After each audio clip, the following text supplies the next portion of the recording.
Alhamdulillahi Rabbil Alamin. Nahmaduhu wa nasta'inuhu wa nastaghfiruh. Wa na'udzu billahi min syururi anfusina wa min sayyiati a'malina. Man yahdillahu fala mudhillalah wa man yudlilhu fala hadiyalah. Ashhadu an la ilaha illallah wahdahu la syarikalah. Wa ashhadu anna Muhammadan abduhu wa rasuluh alladzi la nabiyya ba'dah. Rabbi shrah li sadri wa yassir li amri wahlul 'uqdatam min lisani yafqahu qawli. Bapak-bapak, ibu-ibu, kaum muslimin dan muslimat jamaah maghrib rahimakumullah. Tiada kata yang pantas kita ucapkan selain ucapan puji dan syukur kepada Allah Subhanahu wa taala yang selalu melimpahkan rahmat dan nikmat-Nya kepada kita semua. Salawat dan salam kita sampaikan buat Nabi kita, Nabi Muhammad sallallahu alaihi wasallam yang telah meninggalkan dua peran lengkap bagi kita, yaitu Al-Quran dan Sunnah. Kita mulai pengajian kita dengan membaca basmalah.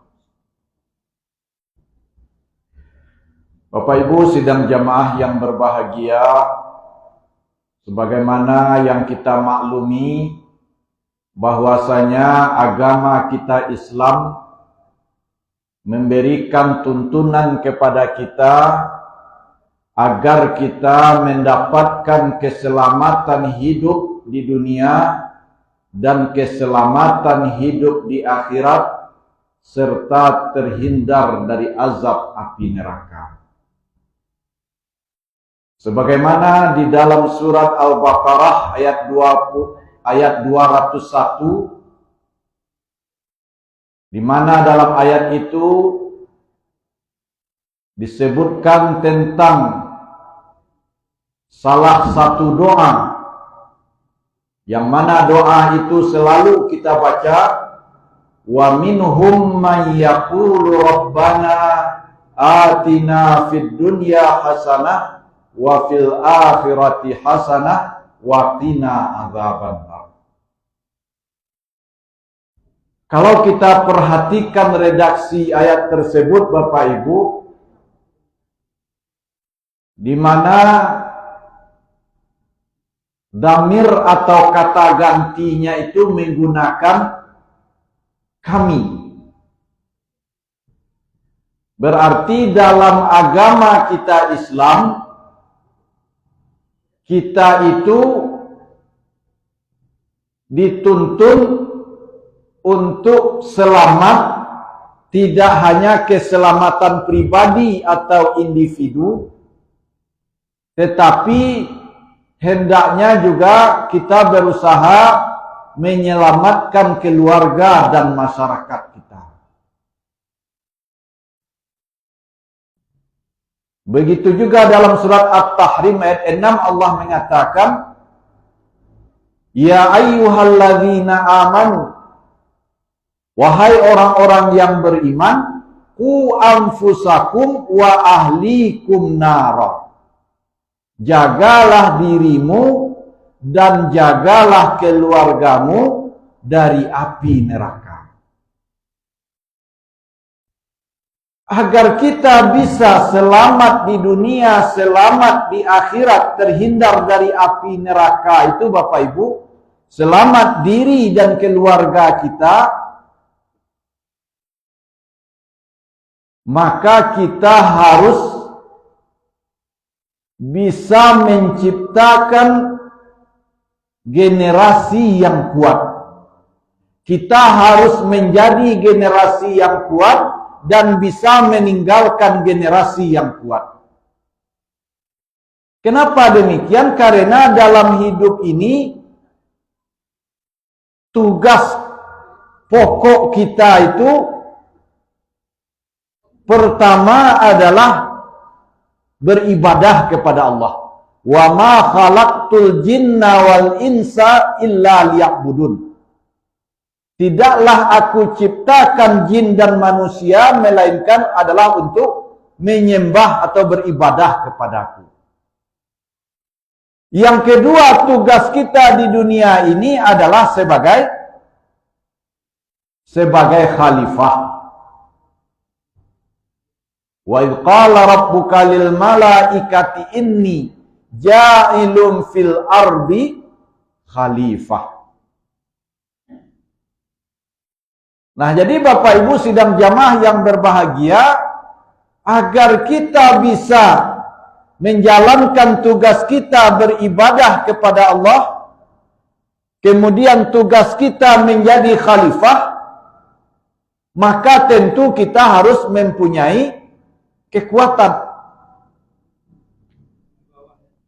Kalau kita tidak mempunyai kekuatan di dunia ini saja Bapak Ibu, kalau tidak punya kita kekuatan,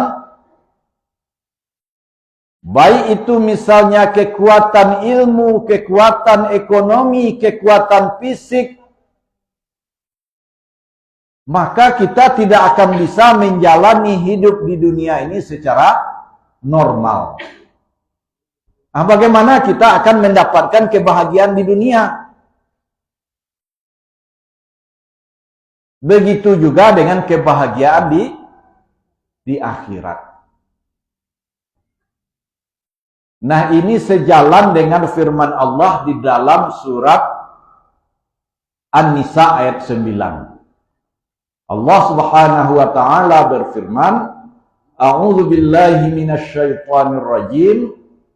Wal yakhshal ladzina law taraku min khalfihim dzurriyyatan dhi'afa.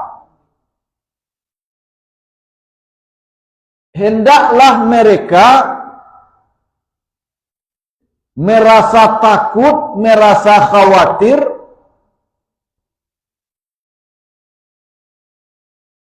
jikalau meninggalkan di belakang mereka itu generasi-generasi yang lemah.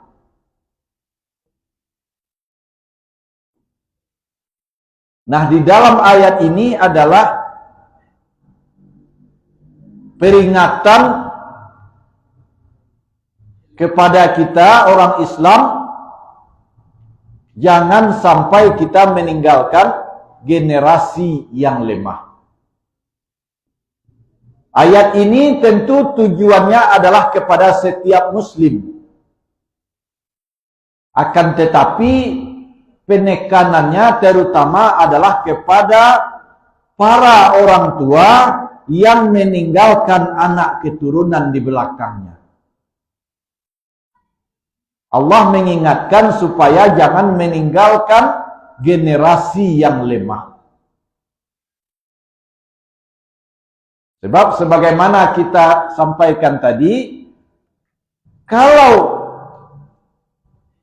menjadi generasi yang lemah, maka bagaimana dia akan bisa menjalani hidup ini dengan normal.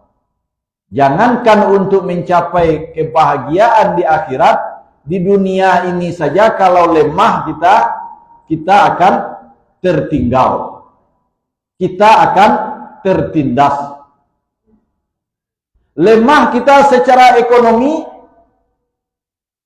pasti kita akan mudah dipengaruhi, kita akan bahkan bisa kita dijajah oleh orang. Lemah kita secara politik, kita juga akan mudah ditekan oleh orang. Makanya diingatkanlah kita oleh Allah jangan meninggalkan generasi yang lemah. Nah, Bapak Ibu sidang jamaah yang berbahagia, apalagi kalau kita kaitkan dengan kondisi hari ini Bapak Ibu. Kalau kita berbicara tentang generasi, pada hari ini, pada saat sekarang ini, tantangan yang dihadapi oleh generasi muda, oleh anak cucu kita, jauh lebih berat dari tantangan yang kita hadapi di masa kita kecil dahulu. Iya nak Bu? Di masa awak dahulu lah ada Android.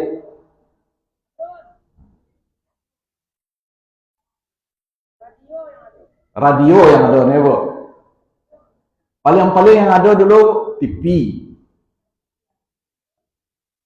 Nah, dengan perkembangan arus teknologi, perkembangan arus informasi, ini sangat menimbulkan tantangan bagi generasi-generasi muda kita. Kalau dahulu TV Bapak Ibu, itu kan masih ada dibatasi. Artinya ada diatur siaran-siaran yang ditayangkan itu. Bahkan kalau filmnya itu adalah film untuk 17 tahun ke atas, sekurangnya di TV itu dibuat dulu keterangannya sebelum film itu diputar. Sehingga mungkin kalau didampingi oleh orang tua, bisa orang tua mengingatkan kepada anaknya, ini tontonannya tidak baik untuk kamu tidak usah menonton. Tapi dengan adanya sekarang ini setiap anak kita punya Android, itu tidak ada lagi batasannya itu. Itu yang saya maksud lebih berat tantangannya di masa sekarang itu. Sehingga bagaimana kita membentengi generasi muda kita ini dari pengaruh negatif, supaya dia jangan menjadi generasi yang lemah. Inilah yang perlu menjadi perhatian bagi kita sebagai orang tua. Mungkin Bapak Ibu lah semua mendengar kasus baru-baru ini yang terkait dengan kasus penyimpangan seksual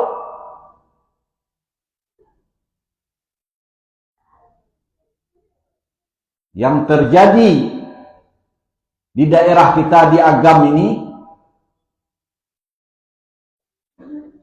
ini adalah satu tantangan dan peringatan kita, terutama kita di Minangkabau ini Bapak Ibu.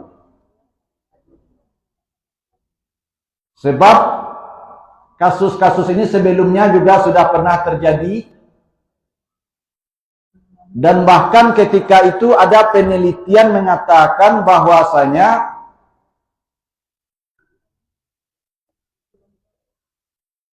kasus LGBT itu di Sumbar ini termasuk yang tertinggi kasusnya itu. Itu sudah disampaikan oleh peneliti beberapa tahun yang lalu. Tapi ketika itu banyak di antara tokoh-tokoh kita, di antara kita masyarakat Sumbar yang marah dengan penelitian itu. Kita menganggap ini adalah hanya untuk menjelek-jelekkan Sumbar, menjelek-jelekkan Minang. Akan tetapi dengan terungkapnya beberapa kasus itu, ini kita harus melakukan introspeksi diri. Karena kasus-kasus seperti itu mungkin kita tidak begitu mendeteksinya, tetapi ternyata dia ada di sekitar kita. Makanya pada malam hari ini kita mengambil temanya itu adalah tentang bagaimana kita sebagai orang tua mencari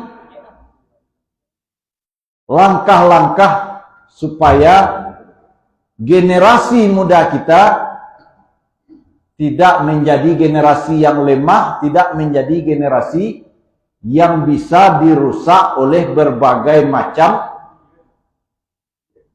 dekadensi moral. Bapak Ibu sidang jamaah yang berbahagia. Dan salah satu penyebab kasus-kasus penyimpangan seksual ini semakin banyak di generasi kita, itu adalah karena tontonan tadi Bapak Ibu. Karena pengaruh dari Android, pengaruh dari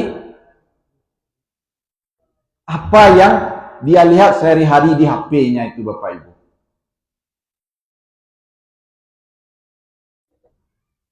Nah tentu bagi kita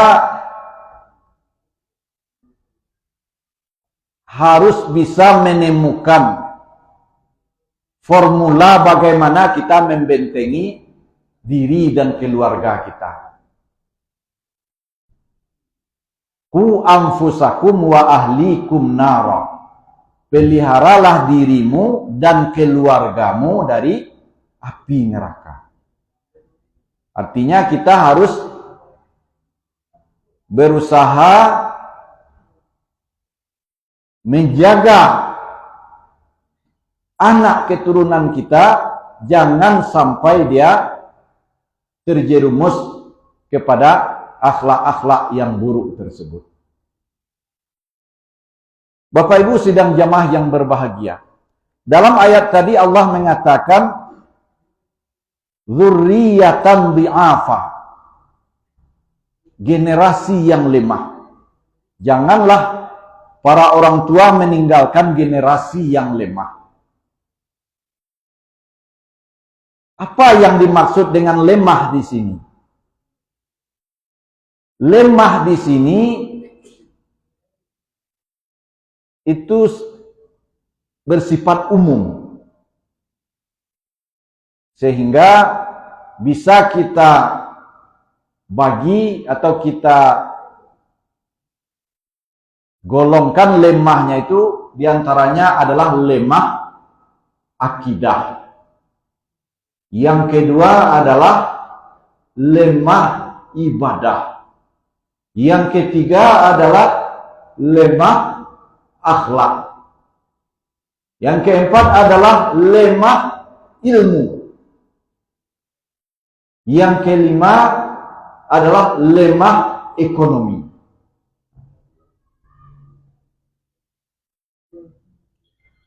Nah, Bapak Ibu sidang jamaah yang berbahagia, bagaimana supaya generasi muda kita ini jangan menjadi generasi yang lemah akidahnya?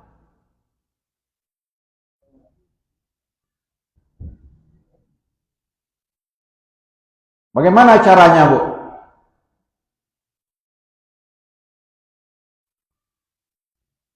Tentu kita sebagai orang tua harus menanamkan akidah itu kepada anak kita sejak dari usia dini. Jadi tanggung jawab mendidik anak ke Bapak Ibu itu tanggung jawab utamanya adalah terpikul kepada orang tua. Nah, jadi jangan salah kita di dalam masalah pendidikan ke Bapak Ibu. Mungkin ada sebagian orang tua menganggap bahwasanya pendidikan itu adalah tanggung jawab guru. Itu tidak tepat. Tanggung jawab utama mendidik anak itu adalah orang tua, terutama pendidikan agamanya.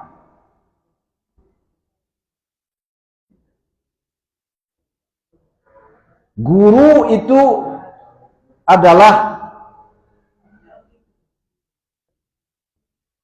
bukan sebagai tanggung jawab utamanya. Tanggung jawab utamanya itu adalah kita orang tua. Nah, supaya berhasil pendidikan itu maka tentu harus ada kerjasama orang tua, guru, dan masyarakat. Tapi yang penanggung jawab utamanya adalah orang tua.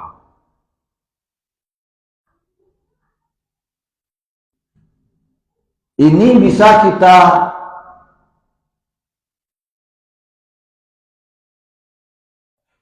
lihat dalilnya dalam Al-Quran, yaitu dalam surat Luqman. Jadi kalau kita ingin membahas tentang pendidikan generasi muda, pendidikan anak, dalam Al-Quran itu pembahasannya yang paling banyak itu adalah dalam surat Luqman.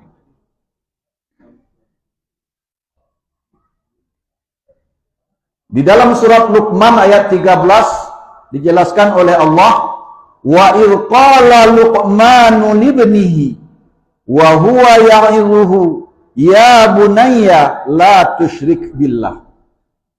Dan ingatlah ketika Luqman berkata kepada anaknya, wa huwa ya'idhuhu,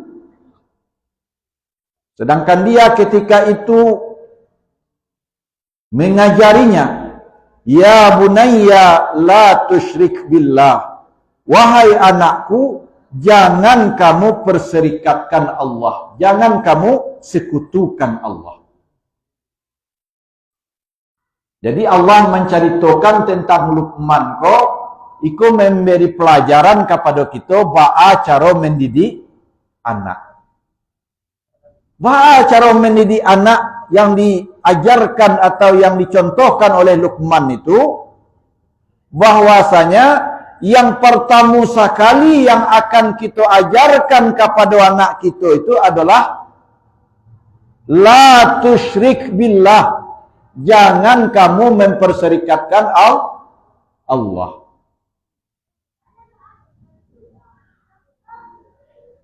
Inna syirka la zulmun azim, sesungguhnya syirik itu adalah kezaliman yang besar. Nah, jadi syirik itu kepada Allah adalah kezaliman, bukan hanya kezaliman biasa, tetapi adalah kezaliman yang besar.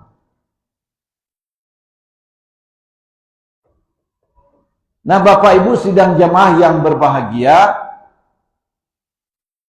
sajak bila menanamkan akidah ke anak awak?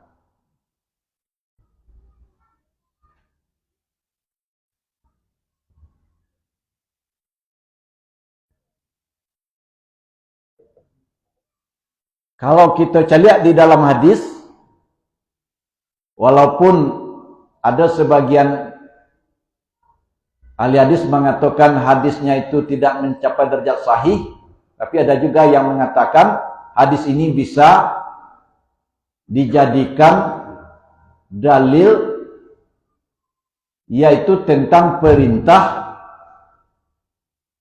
mengazankan anak ketika lahir, atau mengkamatkan kalau bagi perempuan.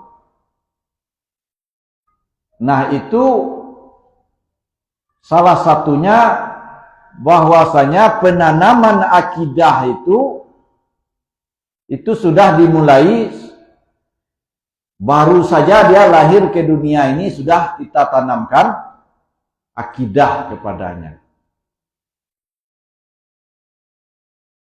Maka oleh karena itu jangan sampai di usia-usia dini itu sudah mulai kita rasuki dengan hal-hal yang merusak akidah.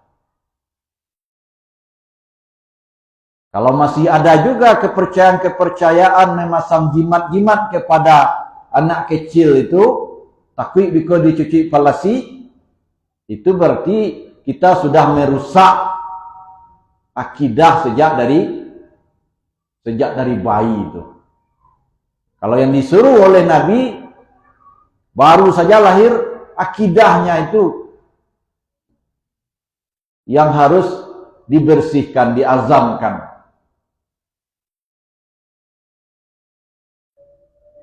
Jadi sejak dari baru lahir itu. Nah, Bapak Ibu sidang jamaah yang berbahagia, kalau sejak kecil sudah kita tanamkan akidah itu kepada anak kita, maka insya Allah ini akan menjadi modal dasar bagi dia sebagai generasi-generasi yang kuat. Jadi yang harus kita kuatkan itu pertama sekali itu adalah akidahnya. Nah, Bapak Ibu sidang jamaah yang berbahagia.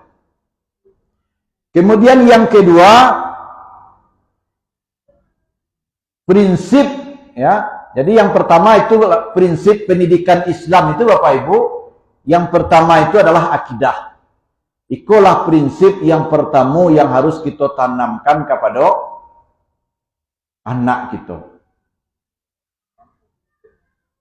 Lalu yang kedua dalam ayat yang balik surat Luqman dikatakan wa wassaynal insana biwalidayhi hamalathu ummuhu wahnan ala wahnin wa fisaluhu fi amaini anishkurli waliwalidayka ilayyal masir. Dan kami perintahkan kepada manusia agar dia berbuat baik kepada kedua orang tuanya. Jadi prinsip nang kedua nang diajarkan ke anakku adalah ba'a menjadi anak yang santun ke orang tua. Itu nang kau ajar. Dan supaya anakku menjadi anak yang santun, Bapak Ibu, kita pun harus menampakkan sikap awak, sifat awak sebagai orang yang santun. Sebab pendidikan itu di antara yang paling efektif itu adalah dengan memberikan contoh tauladan. Babuina yali awak ko mengecek bagian nasihat. Kalau nak contohan itu tidak akan efektif. Jadi kalau ingin awak itu santun anak awak ke awak, itu memanglah awak contohkan dari anak ko bayi dari nokete itu nampaklah di orang tua noko santun. Awak ke orang tua awak lai santun lawa lemah lembut lawa ke orang tua itu kan diperhatiannya di anak awak ketika nokete itu. Kalau awak ke orang tua sendiri nampak di anak awak kurang santun, kecil kemungkinan anak awak itu biko kasantun lo ke awak tuh Bapak Ibu. Baik tujuh awak mendidik anak tadi lah awak mendidik anak kau dengan kesantunan. Kalau awak mendidik anak kau dengan kasar, lalu awak berharap anak kau nanti lagadang no kasantun ke awak. Itu sesuatu yang sulitnya terjadi itu Bapak Ibu.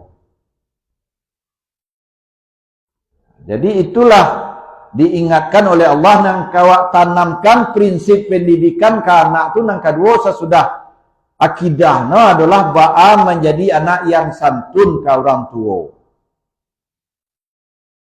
Karena orang tua hamalathu ummuhu wahnan ala wahni wa fisaluhu fi amaini anishkurli waliwalidaik ilayyal masir.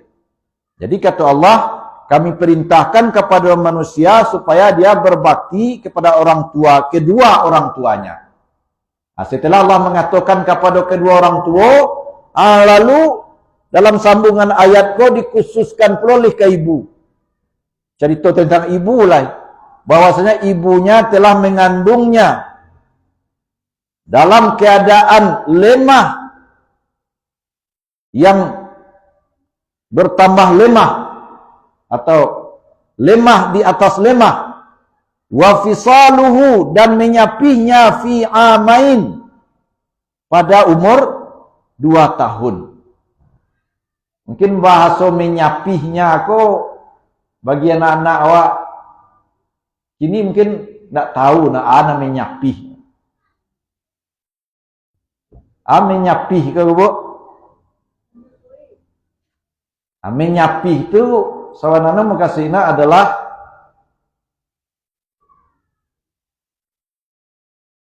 berhenti dari menyusu dah, mulai diajak makan.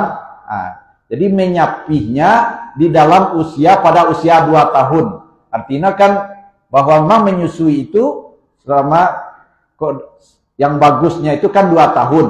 2 tahun baru menyapih itu. Artinya baca menyusu itu sebenarnya yang dimaksud dengan menyapih tadi.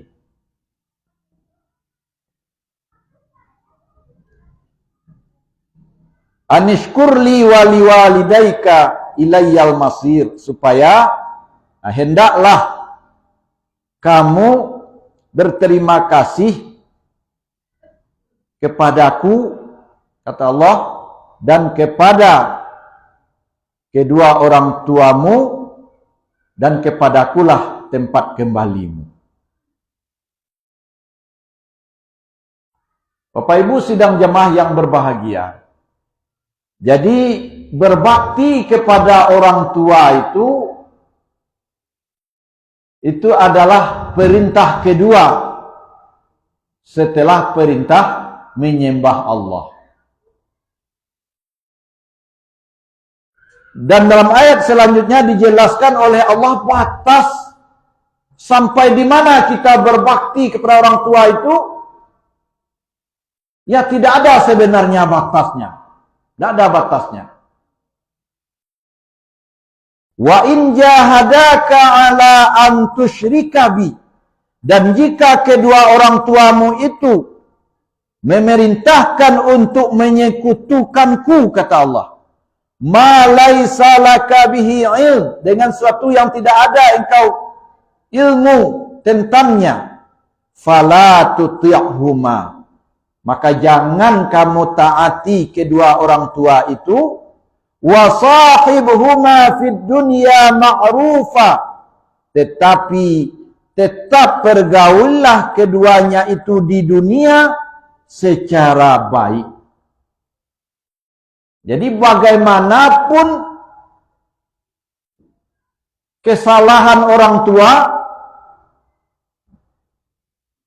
tentu kesalahan yang paling baik itu adalah menyuruh anak untuk berbuat syirik. Itu kan sesuatu yang paling dimurkai Allah, tak?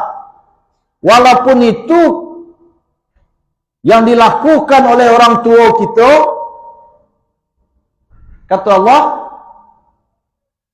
tetap seorang anak harus berbakti kepada orang tuanya. Memang dalam hal itu tidak boleh taat, tapi kata Allah, wa sahibhuma fid dunya ma'rufa, dia tetap wajib untuk berbuat baik kepada kedua orang tuanya itu selama di dunia.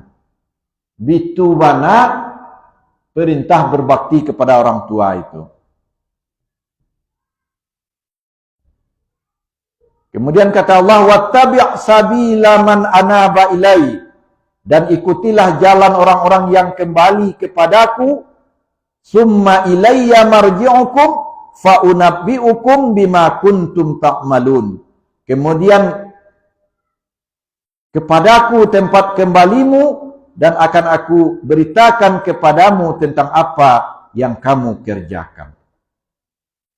Nah, jadi Bapak Ibu sidang jemaah yang berbahagia, kita jangan sampai meninggalkan generasi yang lemah akidah. Nah, karena itu kita harus menanamkan akidah kepada anak kita itu sejak usia dini.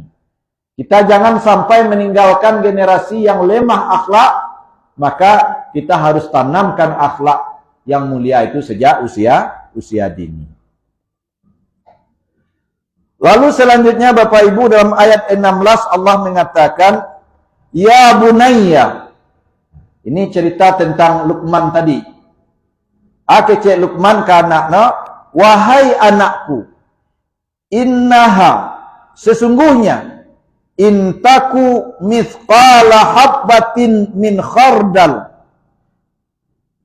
seandainya ada suatu amal sebesar biji bayam, fatakum fi sakhrah, Nah, sesuatu yang dalam besar biji bayam itu berada dalam sebuah batu. Au fis samawat au fil ar, atau berada di langit atau di bumi. Ya'ti bihallah. Allah pasti akan membalasinya. Innallaha latifun khabir.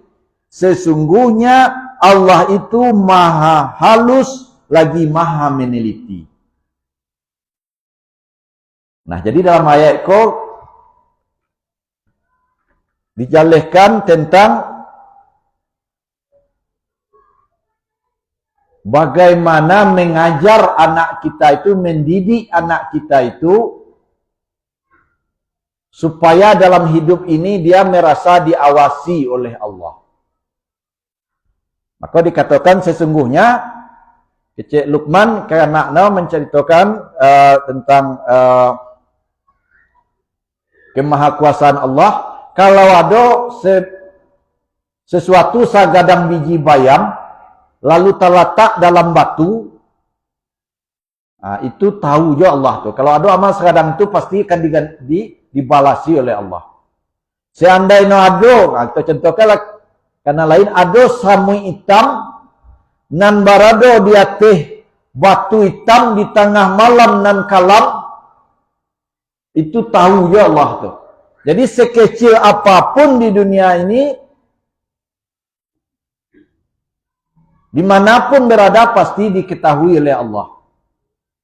Itu yang diajarkan karena bahwasanya Allah tuh maha melihat. Jadi sejak itu kita ajarkan bahwasanya kita ini diawasi oleh dua malaikat, yaitu malaikat Raqib dan malaikat Atid. Malaikat Raqib sebelah kanan kita yang mencatat amal baik kita, malaikat Atid sebelah kiri kita yang mencatat amal buruk kita. Jadi itu yang akan ditanamkan karena awak bahwa CCTV Allah itu sangat canggih.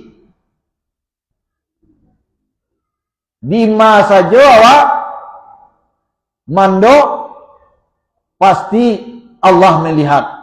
Sehingga tidak ada saketek pun sampai di bumi ko yang bisa kita bersembunyi dari Allah.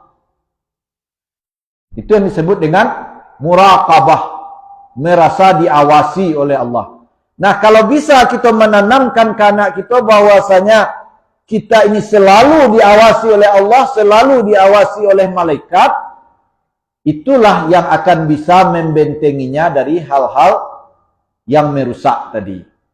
Walaupun dia itu bebas memegang HP misalnya, tapi kalau akidahnya itu kuat, dia merasa bahwa dia diawasi oleh Allah, maka pasti dia tidak akan mau menonton tontonan yang merusak tadi. Tidak akan mau mencari di HP-nya itu hal-hal yang bisa merusak akidahnya, yang bisa merusak imannya, yang bisa merusak matanya. Nah, itu yang perlu kita ajarkan. Labara yang kita jelaskan itu Bapak Ibu, pertama yang akan kita tanamkan prinsip itu karena kita adalah prinsip akidah. Pendidikan akidah. Yang kedua adalah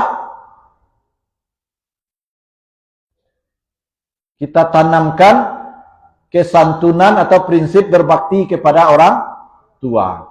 Yang ketiga adalah kita tanamkan prinsip bahwasanya kita ini selalu dimonitor atau diawasi oleh Allah. Lalu dalam ayat 17 Allah mengatakan tentang pendidikan anak ini, ya bunayya aqimis salah, wahai anakku dirikanlah salat. Nah, itu yang diajarkan oleh Luqman kepada anak, yaitu mendirikan salat. Nah, pada hari ini Bapak Ibu sidang jamaah yang berbahagia, fenomena yang kita hadapi Banyak para orang tua yang mengeluh payah menyuruh remaja-remaja awak ini untuk salat.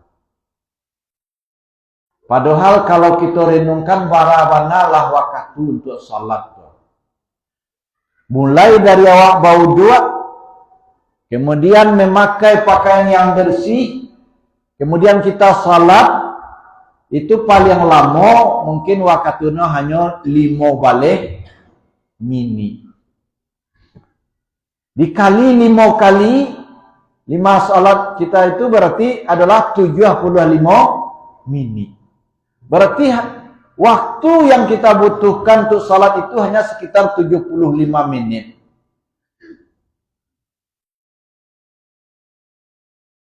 Tapi banyak orang mengatakan barik. Banyak yang tidak sempat melaksanakan. Alasannya no belajar, no sekolah. Padahal waktu yang kita gunakan untuk bekerja, untuk bermain, untuk menonton jauh lebih banyak dari itu. Nah, kenapa banyak generasi muda kita itu yang berat dia melaksanakan salat? Salah satunya tentu karena kurangnya pembiasaan. Sesuatu kok kalau tidak dibiasakan tentu baik.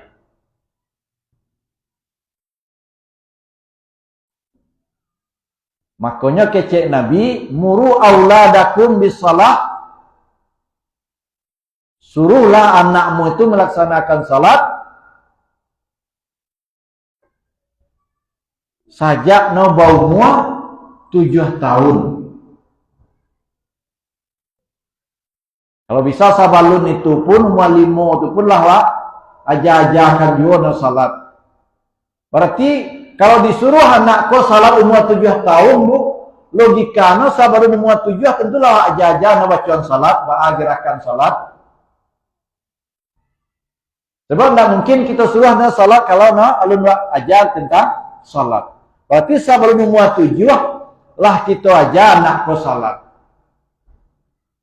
Nah, kalau umur 7, itulah disuruh kita oleh Nabi supaya anak kita kau diperintahkan salat. Nah, kalau kita lah menyuruh anak kau dari umur 7, lalu kemudian umur 10, anak kau masih malih jua salat, maka kata Nabi, pukullah.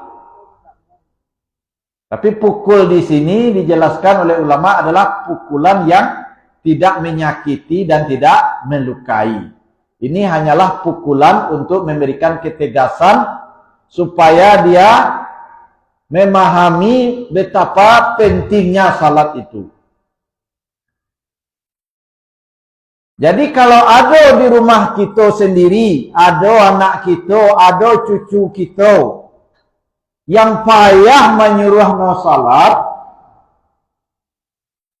maka kita perlu dahulu evaluasi, lai kita kerajokan yang disuruh oleh Nabi tadi, lai saja sebelum umur 7 lah wajar nak dulu salat. Dan ketika umur 7 kau lai basuruh nak taruh salat. Lalu umur 10 nak salat juga no, lai dipukul atau diberi ketegasan tadi. Kalau itu tidak kita kerajokan, berarti kita lah yang tidak melaksanakan kewajiban kita kepada orang tua, kepada anak-anak kita. So kalau lah usia remaja, anak, tentu kalau karih mana, tidaklah bisa.